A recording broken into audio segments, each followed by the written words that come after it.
And some of you might be familiar with the story of Ape Canyon.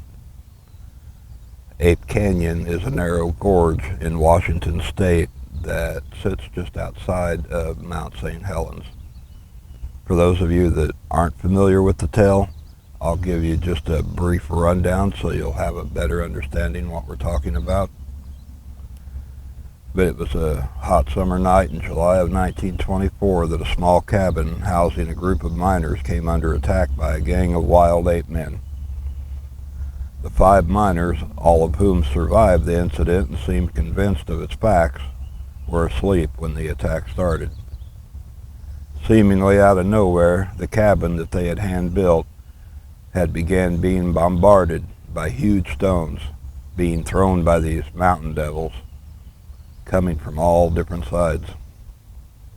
The men began to shoot at the monsters and the attack would cease only to start back up again a few minutes later. At one point, one of the supposed Sasquatches reached into the cabin through a hole and took hold of an axe, but he was stymied before he could pull it out of the building. This siege continued until daybreak when the men finally eased their way out of the cabin. One of the men, Fred Beck, saw one of the Bigfoot creatures standing at a distance at the edge of what is Ape Canyon.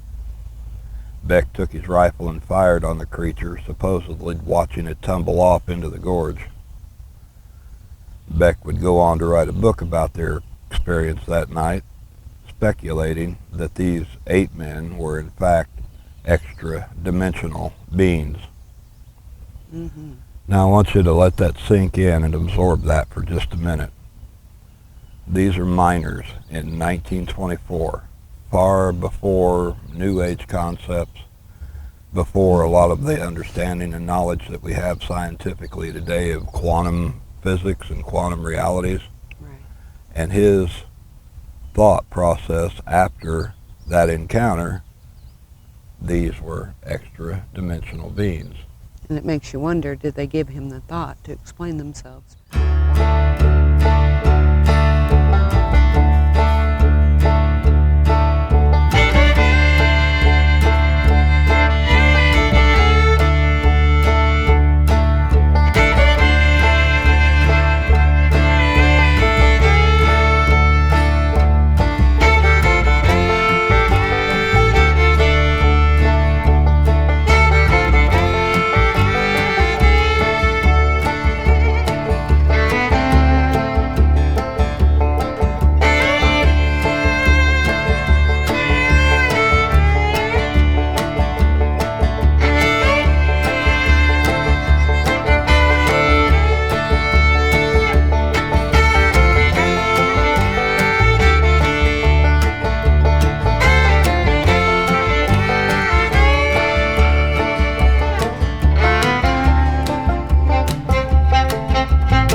Just like the experience with Beck at Ape Canyon and so many other people that have encountered Bigfoot throughout the ages, there's an energy transference that takes place it sticks with them for the rest of their life.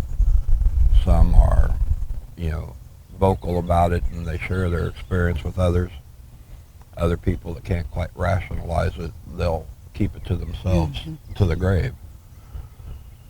If it was a fearful experience, a lot of them are virtually haunted by it. And if it was a positive experience, it causes them to actively crave more. But regardless of whether it's something that you openly and outwardly share with the rest of the world, or if it's something that you keep to yourself forever, there's no denying that it has an impact. That would be true. And that different things, odd and unusual, call it bizarre or supernatural things, seem to occur and go hand in hand after the fact of having your experiences or encounters. Energy transfer is what we were going to talk about today. And we've got a little bit of stuff that we brought out here. Well, actually quite a bit of stuff that we brought out here for them. We are deep embedded into the nursery area. Thought we would take a pause right here just to do the opening, but we've already got the treats set up. I think we'll walk over, show you what we've got for them today, and then we'll get on with it.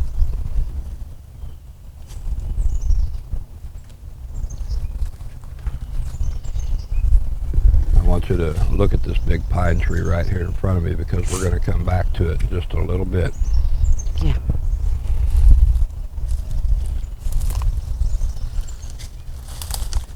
In fact, we might come back to 2 or 3 or 4 just to show you something really cool. I feel that Anku is really ready for all of us to begin to conceptually understand ourselves in a totally different light. I heard something squeak back there. That's why I stopped for a second. Doesn't surprise me. Those treats have been sitting there for about 20 minutes now, so probably thinking, get on with it. Probably go show everybody before they start banging on the trees. There's been a little bit of movement over there.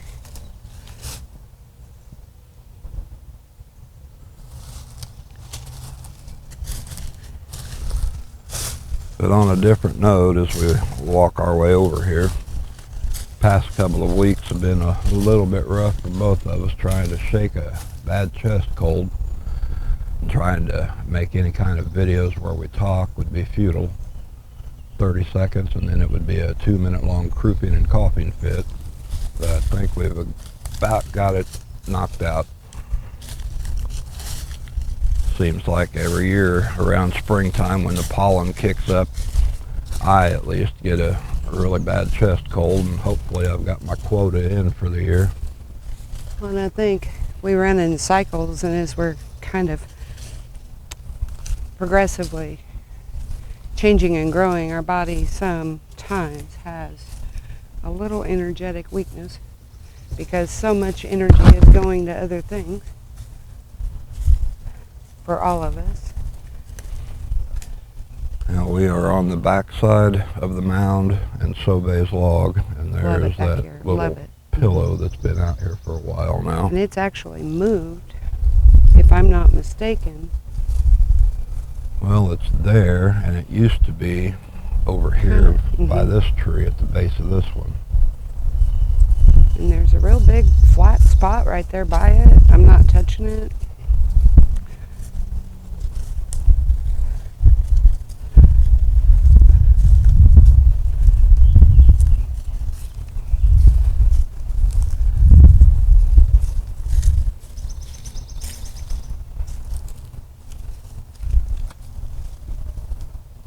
So how do they attach and identify where you are across miles and miles?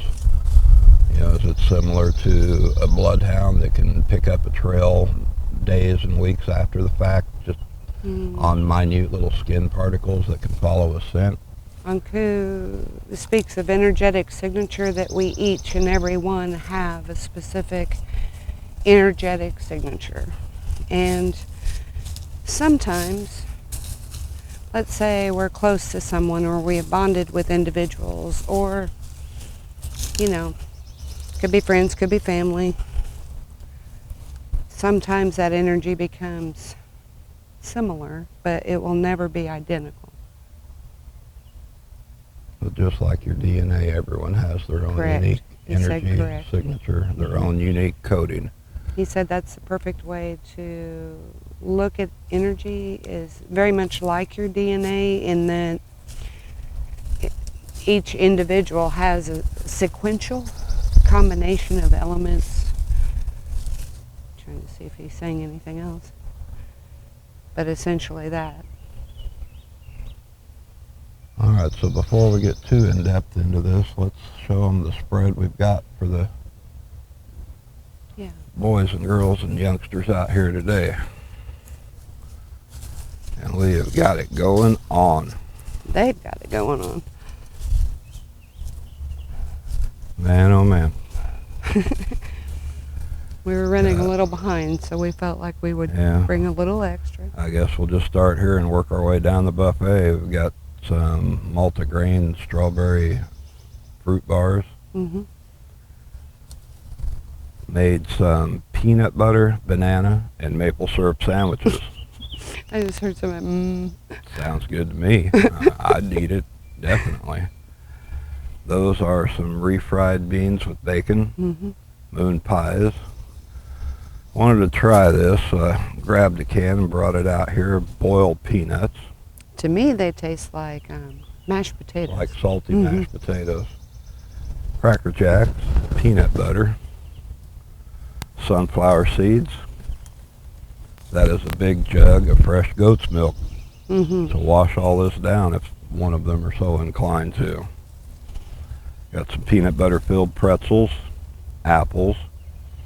Might have to watch that you don't sneak out and try to get these peanut butter pretzels. They'll probably be quick with it, knowing my intention.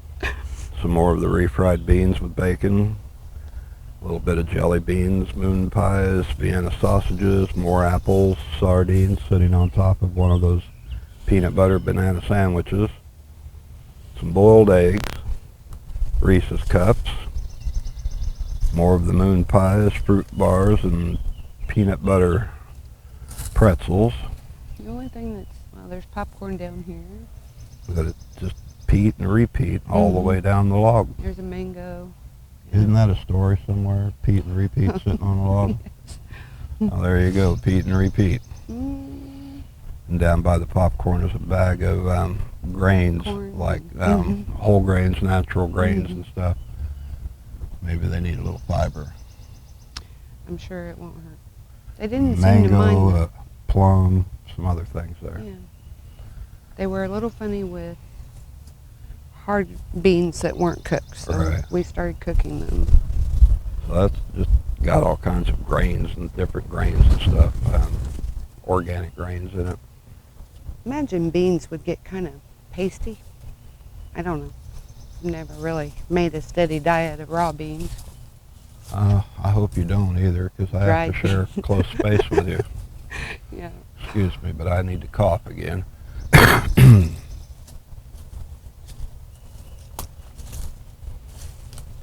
So getting back on track to energy signatures, energy transference. If you touch somebody, put your hands on somebody, your energy transfers to them. Whether you intend it or not. If, say you're in a seat, and this is not a joke, I'm not making this up, you're in a chair and you're seated and you get up and somebody sits down right behind you, they're still absorbing energy that you left in that chair. So if you're in the space where the Sasquatch frequent, you're leaving traces. Yes. Whether it be energetic traces, whether it's physical traces of your own footsteps, your own scent, your own, just like bloodhounds use the smell of your dead skin follicles or hair follicles and dead skin that fall off. They can track that for miles and miles and miles. If you consider that a dog can do that, their senses are much more heightened. their vision, they see the color spectrum totally different than we do. And we've done some video on it, not a lot yet. Just to give you a brief example, before we started recording this portion of the video, Excuse me. we brought that FLIR device out here with us today. And I had Rachel go to a pine tree and put her hands on it, and then take her hands away to show the energy transference from her to the tree. Now, knee-jerk reaction, most of you would say, oh, well, that's just the heat off of her hands, and yes, you're correct, that's the heat off of her hands, but what is heat? Energy. Heat is energy.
Anything that has energy leaves an imprint, whether it transfers into the form of heat or whether it transfers into the form of excitability. If you're around somebody that's really hyped up and high strung and they're all excited, that transfers off to you. If you're around somebody that's depressed and woe is me, then that absorbs off onto you.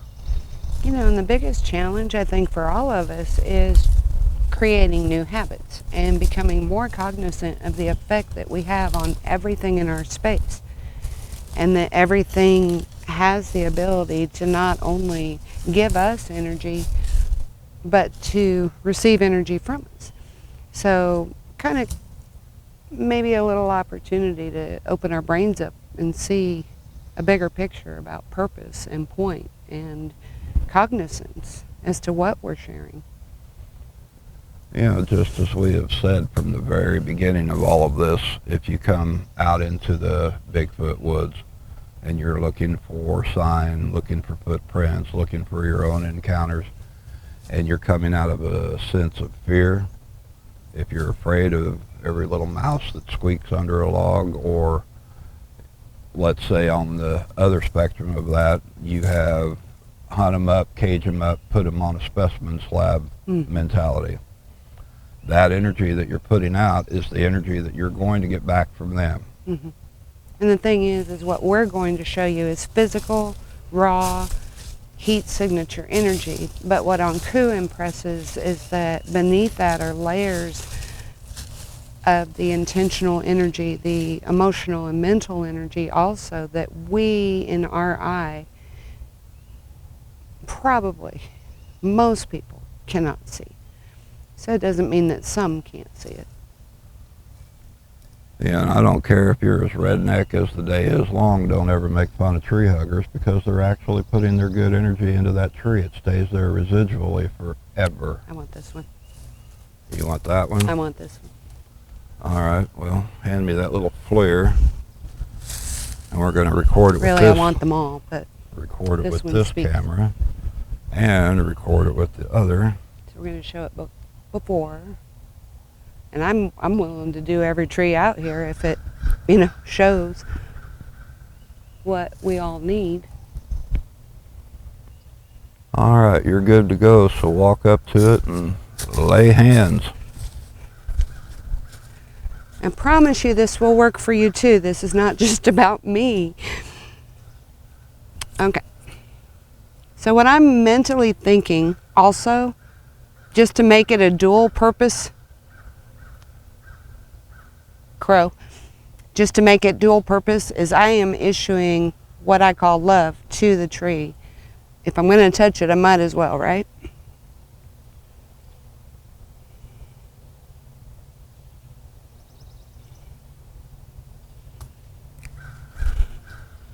All right, so you can see the visual imprint that she's left on there, and it's staying for quite some time. And even when it fades to where our technology through these types of devices can't pick it up, it's still there.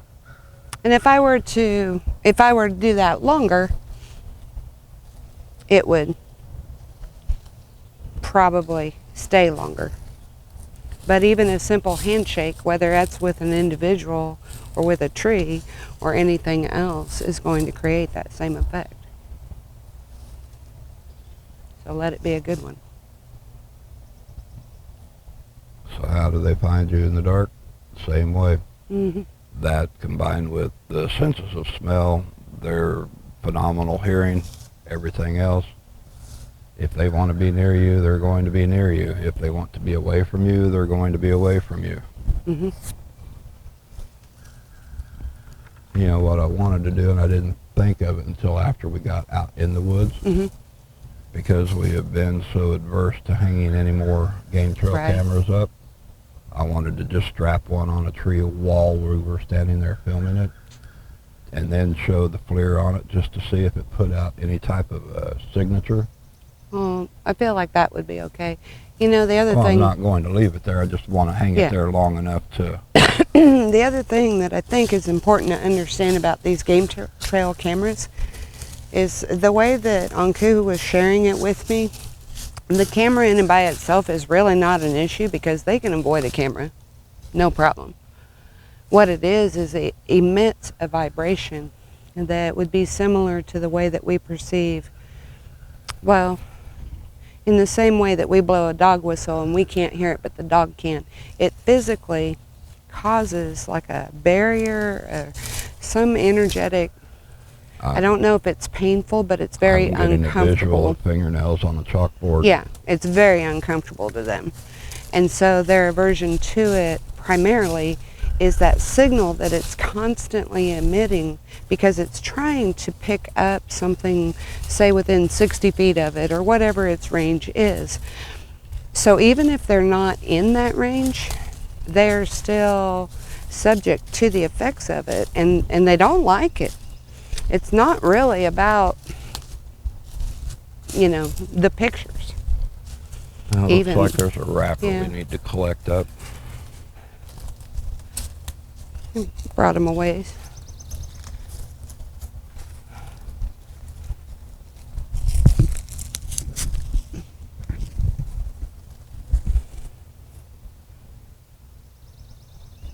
I was trying to think of when we had cellophane, but we wrapped that loaf. Yeah. But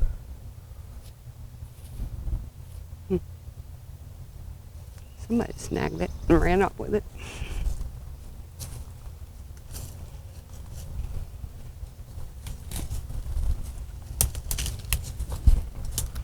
I just got sidetracked for a second. My ears, when I'm out here at different times, it's like, I don't know how to explain it. It's like you almost go deaf and get a Mhm. ringing in one ear, It's like tinnitus, but a little bit different.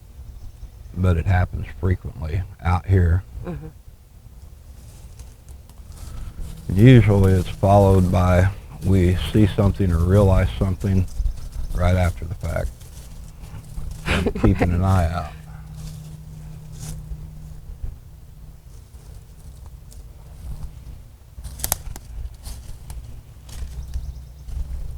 But back to what you were saying about them being an interdimensional being, you know, there's so much that they can do.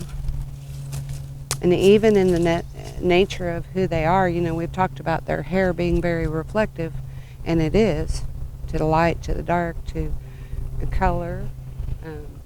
Well, it's like that camouflage that blends in with whatever it's up against. You know, if it touches trees, it blends to the tree. If it's out in the sunlight, it blends with the sunlight. Right. But their essence itself also has, and depending on, let's say, I'm going to use the word role, if they're a teacher, or if they have some age and wisdom about them particularly, but they also have a very mirror-like quality in their essence itself.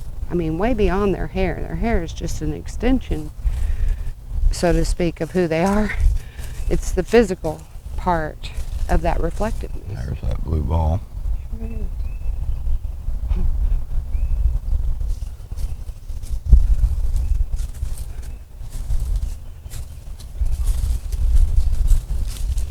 And it really isn't, in the way that Anku shows it, it's really not personal by way of, you know, a lot of individuals might experience something very uncomfortable. And maybe nothing was actually done to them. But even that discomfort is a signal to blockage or a signal to something that would be cleansed or healed, bridged, you know, whatever it is for the person. And they're just constantly reflecting back energy. Yeah, and if they've bonded with you to the extent that they are willing to bond with you, that is a forever thing unless you do something to break that yourself. Right? Miles and locations are irrelevant at that point. Energetically, they're still attached. And just like with, say, us with each other, once that bond has been created or that energetic signature has sort of, I describe it with Anku almost like a melding or an overlay. I think you can walk that leaf pile to get across right there. Kind of like a melding or an overlay of energy that we share. And it isn't mine or his, it's more of a combined space that exists between us. Really hard to explain. I'm pushing trees down again.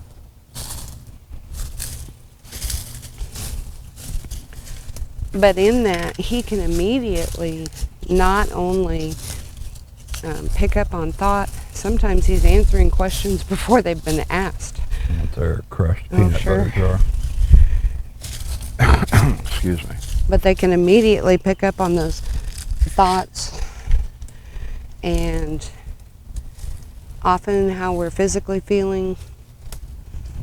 If we're not in the same space, it's just kind of like a guitar string. If it's out of tune. It vibrates. If it's out of tune, he feels it. If it's in tune and in harmony, then it's a good day. Yes.